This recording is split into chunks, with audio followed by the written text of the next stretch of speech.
పల్లెలను పట్టుకొమ్మలుగా తీర్చిదిద్దడంలో BRS పాత్ర కీలకమని దుబ్బాక శాసనసభ్యులు కొత్త ప్రభాకర్ రెడ్డి అన్నారు. సిద్దిపేట జిల్లా దౌలతాబాద్ మండలం మచన్పల్లి ఎక్స్ రోడ్డు సమీపంలో కెనాల్, పిల్ల కాలువల నీటిపారుదల కొరకు ఆయా శాఖల అధికారులతో సమీక్ష సమావేశం నిర్వహించారు.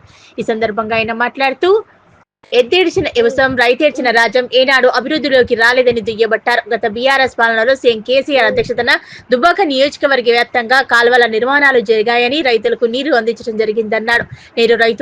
నేడు రేవంత్ ప్రభుత్వం రైతుల పట్ల కన్నెర చేస్తుందని ఎద్దేవా చేశారు. తమ మీద ఏదైనా ఉంటే చూసుకోవాలని, రైతుల పట్ల చూస్తే అన్నదాత ఆగమైపోతాడని ప్రభుత్వాన్ని హెచ్చరించారు. తక్షణమే పెద్ద కాలువ నుంచి పిల్ల కాలువలకు నీటిని విడుదల చేసే ప్రక్రియను తక్షణమే ప్రారంభించాలని, లేని పక్షంలో నిజామాబాద్, హైదరాబాద్ మెట్రోలకు నీటిని దుబ్బాక నుంచి వెళ్లకుండా తూముల కాడ పడకేసి ఆపుతామని హెచ్చరించారు. తక్షణమే దౌలతాబాద్ మండలం మాచన్పల్లి, చేగుంట మండలం కాసన్పల్లి గ్రామాలకు నీటిని విడుదల చేసే ప్రక్రియ పనులను వేగవంతం చేయాలని ప్రభుత్వాన్ని డిమాండ్ చేశారు.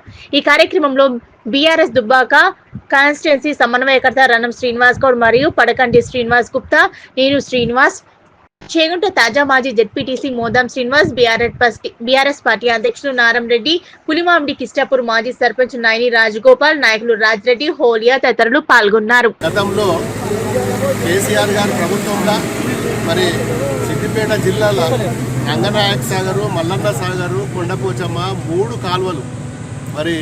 కాలువలు రావడం కూడా మరి ఉమ్మడి మెదక్ జిల్లా వాసుల అదృష్టం, మా రైతుల అదృష్టం.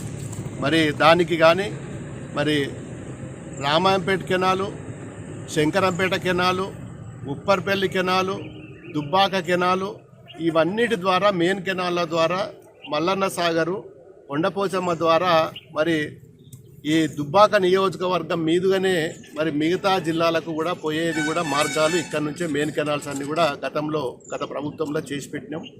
మరి గతంలో చాలా మట్టుకు పెద్ద కాలువల నుంచి వచ్చే నీరును మరి చెర్లకు తరలించాలి.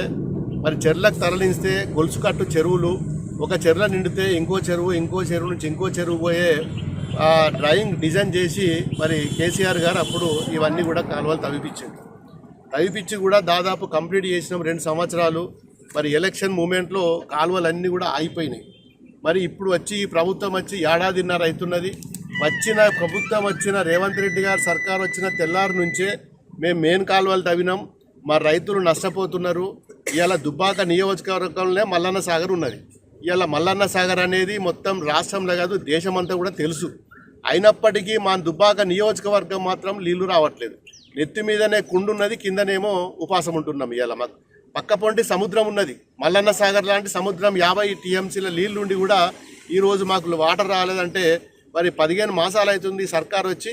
మరి ఇప్పటి వరకు కూడా మా రైతులకు తూములు కట్టి కనీసం చిన్న అమౌంటే, బడ్జెట్ కూడా పెద్ద 100 కోట్లు కాదు, 1000 కోట్లు కాదు, ఒక్కొక్క కెనాల్ మీద 4 కోట్లు 5 కోట్లు వాళ్ళ బిల్లులు ఇచ్చి కంప్లీట్ చేస్తే ఇటు మా చేగుంట మండలం, దౌలతాబాద్ మండలం, రాయపోల్ మండలం, దుబ్బాక మండలం, మిడితోటి మండలం 6 మండలాలకు కూడా నీరు అందించవచ్చు.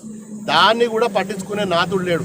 ఈరోజు మా రైతులే ఎకరానికి ఇంత పోగు చేసుకొని మేము కాలువల ద్వారా నీళ్ళు తీసుకుపోతాం, మాకు మోటార్లు కావాలి, కనీసం ఒక ట్రాన్స్ఫార్మర్ ఇప్పియమంటే మరి ఎలక్ట్రిసిటీ బోర్డు వాళ్ళు మాకు ట్రాన్స్ఫార్మర్ ఇప్పియాలంటే మా దగ్గర మరి స్టోర్లో మెటీరియల్ లేదు, మాకు డబ్బులు లేవు అని చెప్పి వాళ్ళు అంటారు. మరి జనాలు ఇంత నష్టపోతున్నారు, మా రైతులు ఇంత నష్టపోతున్నారు అంటే చెప్పరాదు. పొలాలన్నీ ఎండిపోయినాయి. మరి గతంలో ఏ విధంగా అయితే మేము మాట ఇచ్చినామో మాట ప్రకారం నీళ్ళు ఇస్తామని చెప్పి ఆశ కొద్దీ ఈసారి కూడా ఇస్తారేమని చెప్పి మరి నాట్లు వేసుకున్నారు. ఇప్పుడు పొద్దుటి నుంచి మేము ఇదే తిరుగుతున్నాం. కాలువల పొంటి చిన్న బాటల్ నెక్స్ ఉన్నాయి. ఒక 2 ఫీట్లు 3 ఫీట్లు పెట్టి కాలువలు రోడ్లు కట్ చేసి పైపులు వేస్తే ఒక 10 గ్రామాలకు నీళ్ళు వెళ్ళిపోతాయి. దాన్ని కూడా చేయలేని పరిస్థితిలో ఇవాళ ఈ గవర్నమెంట్ ఉన్నది. ఏది ఏమైనా ఇప్పటికైనా మా మీద కోపం కాదు, మీరు రైతుల గురించి ఆలోచించండి. రైతుల గురించి ఆలోచించి ఒక్కసారి మీరు